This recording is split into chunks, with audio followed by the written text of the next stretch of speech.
Hello बच्चों, तो आज हम देखने वाले हैं नष्ट समीकरण। ये एक ऐसी परिभाषा है, लगभग हर बार एग्जाम में आती है, 5-6 बार एग्जाम में पूछी जा चुकी है और लगभग 7 सेट में से एक सेट में फंस ही जाती है। हर बार एक सेट में हर बार फंस जाती है। तो हम इसे देखेंगे नष्ट समीकरण को। तो इसमें दिया हुआ है इलेक्ट्रोड विभव तथा विलयन की सांद्रता के बीच संबंध को प्रदर्शित करने वाली समीकरण को नष्ट समीकरण कहते हैं, नष्ट समीकरण कहलाती है। जो इलेक्ट्रोड विभव और विलयन की सांद्रता के बीच के संबंध को प्रदर्शित करती है, प्रदर्शित करने वाली समीकरण को ही नष्ट समीकरण कहते हैं।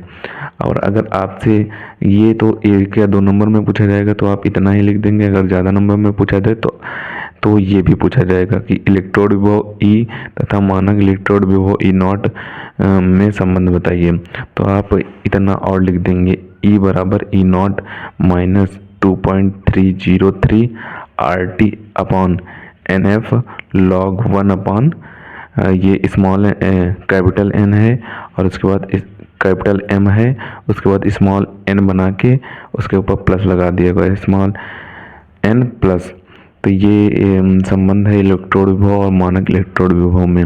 अब यहाँ पे E क्या है और E नॉट क्या है, R क्या है, T क्या है, इसका सब हमने लिख दिया है। यहाँ पे E इलेक्ट्रोड विभव है, E नॉट मानक इलेक्ट्रोड विभव है, R गैस नियतांक है, T ताप है, ये जो T है ये ताप है, R गैस नियतांक है, E नॉट मानक इलेक्ट्रोड विभव है, E इलेक्ट्रोड विभव है।